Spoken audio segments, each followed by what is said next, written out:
Hello everyone, welcome back to my YouTube channel the social teacher.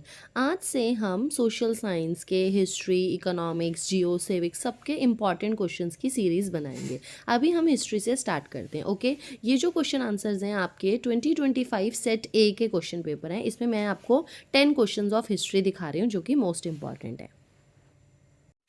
Question number 1 is describe the main features of the Saraswati Sindhu civilization, मतलब Harappan civilization. ठीक है, so the Saraswati Sindhu civilization one of the earliest urban civilization of the world, ये दुनिया की सबसे पुरानी urban civilization में से है. ठीक है, it was elected by the advanced town planning and well organized social life. इसकी सबसे बड़ी खासियत इसका advanced town प्लानिंग सिस्टम था। लोग क्या करते थे यहाँ पे, people live in well build cities with houses made of baked bricks, मतलब पक्का हाउस की तरह लोग यहाँ पर रहते थे। Economy was based on agriculture, trade and crafts. यहाँ पे जो एग्रीकल्चर है, ट्रेड है, क्राफ्ट्स है, इनकी इकोनॉमी का बेस था। ठीक है, and the civilisation shows a high level of planning, cleanliness and economic prosperity. ये सिविलाइजेशन हमें क्लीनिनेस, प्लानिंग और प्रोस्पैरिटी को शो करती है। ठीक है, this was your first question. Now the second question is explain the town planning system of the Saraswati Sindhu civilisation. जो अभी हमने सिविलाइजेशन की बात करी, तो टाउन प्लानिंग कैसा था, तो the town planning of the Saraswati Sindhu civilisation highly advanced, बहुत एडवांस तरीके से ये बनाया गया था। ठीक है, cities were divided into citadel and lower town. Cities को ना 2 पार्ट्स में डिवाइड किया गया था, एक था सिटाडेल, एक था लोअर टाउन। ठीक है, उसके बाद streets were laid out in a grid pattern and crossed each other at right angle. जो स्ट्रीट्स थी वो ग्रिड पैटर्न्स के थ्रू, मतलब बॉक्सेस में मान लो बनाई हुई थी, and crossed each other at right angle. जैसे आप मान लीजिए हम जीरो काटा आप लोग खेलते हैं ना, तो ऐसे ग्रिड सिस्टम 90 डिग्री के एंगल पे वो लोग क्रॉस करते थे। ठीक है, स्ट्रीट्स।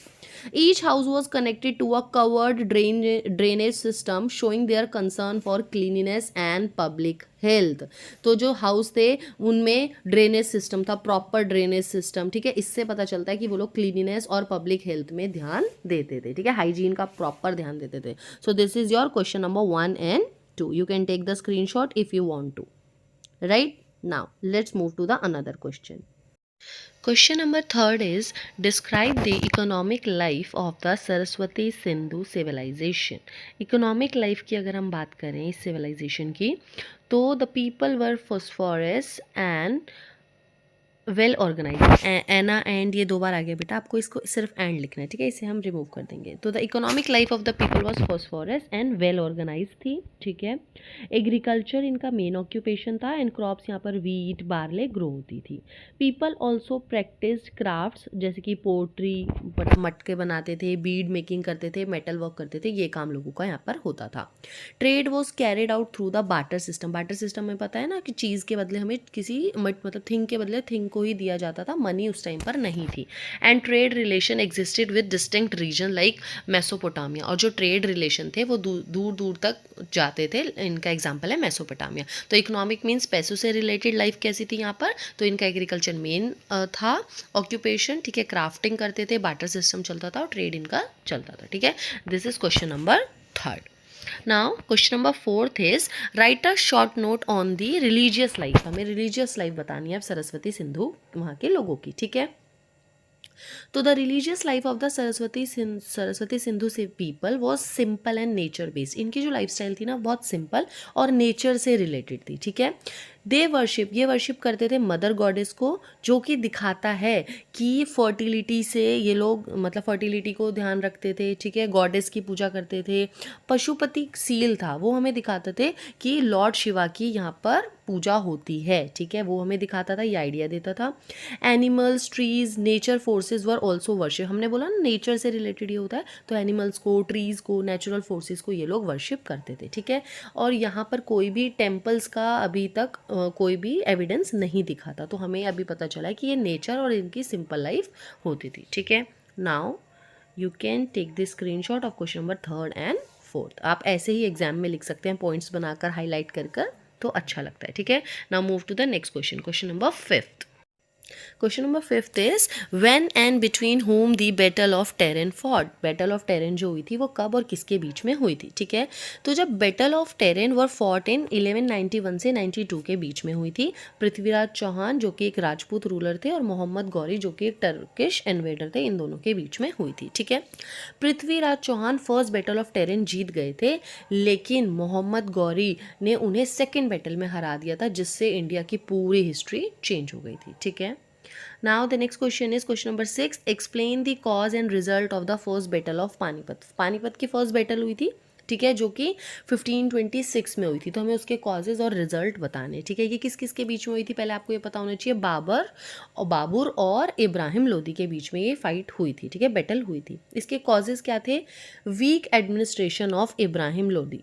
इब्राहिम लोदी का जो एडमिनिस्ट्रेशन था, वर्क था, वो बहुत वीक था। बाबर्स एम्बिशन था कि कंट्रोल करना है इंडिया पे। ये दोनों कारण थे बैटल ऑफ पानीपत के, ठीक है। अगर हम रिजल्ट की बात करें तो बाबर डिफीटेड इब्राहिम लोदी।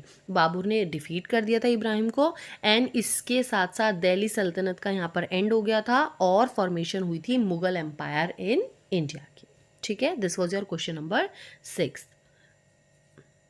स्क्रीनशॉट ले लीजिए। Question number 7 is describe the administrative system of the Delhi सल्तनत, ठीक है। हमें एडमिनिस्ट्रेटिव सिस्टम बताना है, वहाँ पे कैसे काम चलता था दिल्ली सल्तनत में, ठीक है।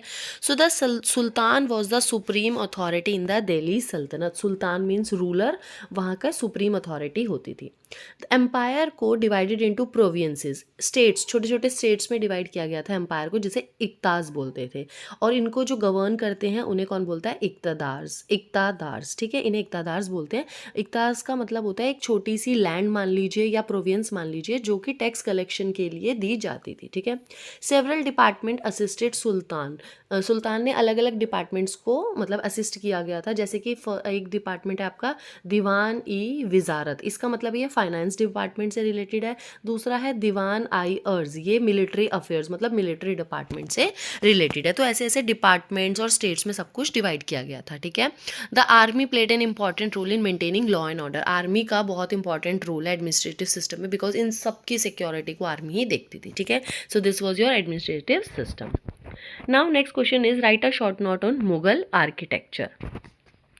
Mughal architecture was a fine blend of Indian and Persian style, ठीक है। जो मुगल आर्किटेक्चर बनी है, बिल्डिंग्स बनी है, जैसे एग्जांपल्स देखो लिखे हैं, ताजमहल, रेड फोर्ट, हुमायूं टूम, ये सारे आपके इंडियन और पर्शियन स्टाइल के मिक्सचर हैं, ठीक है। इसमें रेड सैंडस्टोन मतलब लाल पत्थर, मार्बल्स मतलब संगमरमर का जो पत्थर होता है वो कॉमनली यूज़ किया जाता है गया था, ठीक है। Large domes, minarets and gardens were common feature. इसमें बड़े बड़े डोम्स होते थे, मतलब गुम्बद होते थे, मिनरेट्स होती थी, बड़ी बड़ी टावर्स, बिल्डिंग्स और गार्डन्स यहाँ के कॉमन फीचर थे, ठीक है। एग्जाम्पल हम पढ़ ही चुके हैं, Taj Mahal, red fort, Humayun tomb, okay. Mughal architecture आपको क्या क्या दिखाता है? ब्यूटी दिखाता है, सिमेट्री दिखाता है, मतलब सब कुछ सिस्टमेटिक तरीके से बना हुआ है, ठीक है। एंड ग्रैंडियोर, ग्रैंडियोर का मतलब होता है कि शानदार रॉयल लुक वाली बिल्डिंग्स है ना, ये सब चीज़ें आपको दिखाता है, ठीक है। Now you can take the screenshot of question number 7th and 8th also. Now the next question is question number 9th. Explain the social condition system of the Delhi Sultanate. हमने अभी इकोनॉमिक कंडीशन पढ़ ली है, administration condition पढ़ ली थी, अब हम पढ़ते हैं आपकी social condition. Medieval Indian society जो आपकी थी was divided into different classes and caste. आपकी जो मेडिवल सोसाइटी है वो मतलब डिफरेंट कास्ट में और क्लास में डिवाइड की गई थी, ठीक है। स्टेटस था जो वुमेन का वो जनरली लो था। भक्ति और सूफी मूवमेंट्स ने यहाँ पर इंपॉर्टेंट रोल प्ले किया, क्योंकि इनका जो आइडिया था इक्वालिटी का, ब्रदरहुड का, इन सब चीज़ों से थोड़ा लोग आगे बढ़ रहे थे। जॉइंट फैमिली सिस्टम यहाँ पर कॉमन था, जहाँ पर सारे लोग एक साथ मिलजुल कर रहते थे।